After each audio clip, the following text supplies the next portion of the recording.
तो सांप नेवले में भी नहीं होते। इसके बावजूद भी आंध्र प्रदेश में एक वोट यशवंत सिन्हा को नहीं मिला, सारे वोट द्रौपदी मुर्मू को मिले। मतलब सांप और नेवला भी एक साथ आकर खड़े हो गए टाइप का मामला बना। क्या इस रणनीतिक कौशल को विनय जायसवाल आप देख नहीं रहे? क्या इस पर आप टिप्पणी नहीं करना चाहेंगे? क्या इसको लेते हुए अपनी रणनीति पर विचार नहीं करना चाहेंगे, या केवल भाजपा को कोसते रहेंगे, अरे ये लोग बहुत बुरे लोग हैं, ये लोग बड़े खराब लोग हैं, अरे ये लोग ठीक लोग नहीं हैं, यही कहते रहेंगे?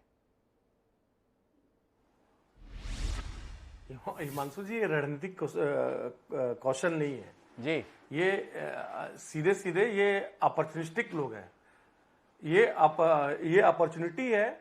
और राष्ट्रपति चुनाव मैंने बताया ना आपको जी कि स्वागत किया जाता अगर ये मुर्मू जी को अपना राष्ट्रपति पद का उम्मीदवार बनाते और संयुक्त विपक्ष के साथ उसके साथ विचार विमर्श करते, तब ये बात होती कि आप वाकई में आदिवासी सोच के हैं, आदिवासी हितों के संरक्षण करने की आप सोच रखते हैं। लेकिन इन्होंने इसको, इसमें भी आप ये बात एकदम ठीक बोले, आपकी बात से सहमत हूं कि इनकी रणनीतिक कौशल जो है वो एकदम जग जाहिर है कि जहां पर अराजकता का विषय होगा, जहां पर लोकतंत्र की हत्या की बात होगी, जहां पर महंगाई की बात होगी, उन सब चीजों को बड़े ही अच्छे ढंग से रणनीतिक कौशल के साथ में और कुशलता के साथ में उन सब चीजों को एक किनारे कर देंगे।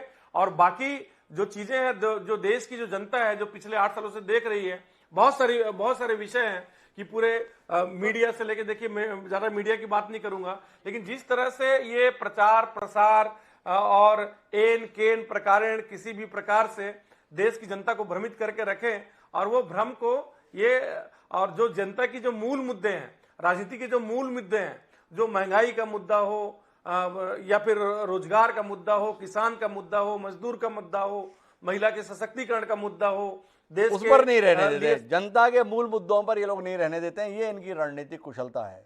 विनय जायसवाल जी को शिकायत है कि ये राष्ट्रपति पद का निर्वाचन तो निर्विरोध हो सकता था, पर भारतीय जनता पार्टी ने ऐसी कोशिश नहीं की, राष्ट्रपति चुनाव को बाजार का विषय बना दिया। चिंतामणि जी को आपत्ति है इस आकलन पर, वह हस्तक्षेप करना चाह रहे थे।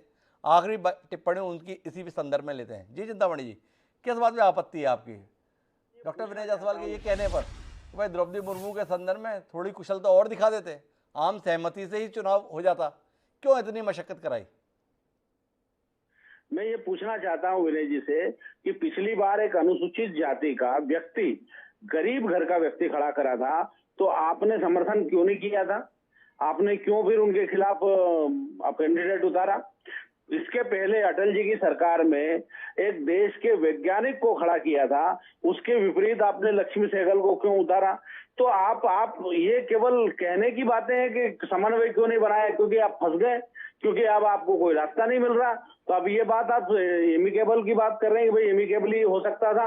तो कुल करके कांग्रेस को स्वीकार करना चाहिए कि उसमें अब नेतृत्व का मादा नहीं रह गया है, और विपक्षी एकता का चेहरा कम से कम कांग्रेस नहीं हो सकती।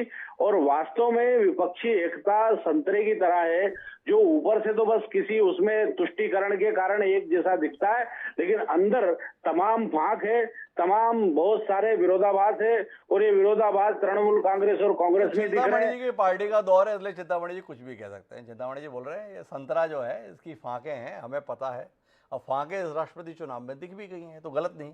लेकिन उनका ये कहना है कि कांग्रेस नेतृत्व नहीं करती, ये परिणाम बता रहा है कि विपक्षी एकता को अगर किसी मुकाम पर पहुंचना है तो कांग्रेस को ही नेतृत्व करना होगा। इस राष्ट्रपति चुनाव में कांग्रेस ने नेतृत्व नहीं किया, शायद इसका खामियाजा ही बिखराव के तौर पर देखने को मिला। ममता बनर्जी एक राज्य की नेता के स्थान पर राष्ट्रीय नेता बनने की कोशिश करने चली थी, और जाहिर हो गया कि वह इसमें सफल नहीं रही। यशवंत सिन्हा को देश भर से समर्थन तो दूर की बात, अपने राज्य में बुलाने लायक भी नहीं परिस्थितियां बना पाई, यह भी जाहिर हो गया। लेकिन इस चुनाव में क्रॉस वोटिंग ने कांग्रेस के लिए चिंताएं पैदा की हैं। डॉक्टर विनय जायसवाल भले इस कार्यक्रम में इंकार करें चिंताओं से, लेकिन राष्ट्रीय नेतृत्व शायद इन चिंताओं को समझेगा और समय रहते हुए कोई ऐसे कदम उठाएगा ताकि वह इन अपमानजनक परिस्थितियों का सामना भविष्य में ना कर पाए। तय बात है, राष्ट्रपति चुनाव ने भारतीय जनता पार्टी को राजनीतिक रूप से, रणनीतिक रूप से ज़्यादा चतुर साबित किया है। विपक्ष इसकी चुनौती किस रूप में स्वीकार करता है, ये दिलचस्पी का विषय आने वाले समय में रहेगा। बहरहाल आप चारों मेहमानों का बहुत बहुत धन्यवाद। अब समय है आज के शेर का। हमारा आज का शेर कहता है, भारतीय जनता पार्टी को समर्पित होते हुए, कि शाम होते ही सब घर की तरफ जाते हैं, शाम होते ही सब घर की तरफ जाते हैं, जितने दरिया हैं समुंदर की तरफ जाते हैं। अंजुम के द्वारा जो ये शेर लिखा गया था वो वर्तमान में देश के निर्वाचित जनप्रतिनिधियों के संदर्भ में बड़ा मुफीद है। जीतते किसी भी दल से हैं, पर जब भी मतदान की नौबत आती है भारतीय जनता पार्टी के प्रति क्यों चले जाते हैं। विपक्षी दलों को इस पर विचार करना चाहिए, और वाकई वो चाहते हैं कि प्रतिपक्ष मजबूत रहे, तो इसे रोकने के लिए कोई कदम भी उठाने चाहिए। क्या विपक्ष ऐसे कदम उठा पाएगा, देखेंगे। पर अब तो आपसे इजाजत लेंगे, कल फिर मिलेंगे, तो तब तक के लिए सदा प्रणाम।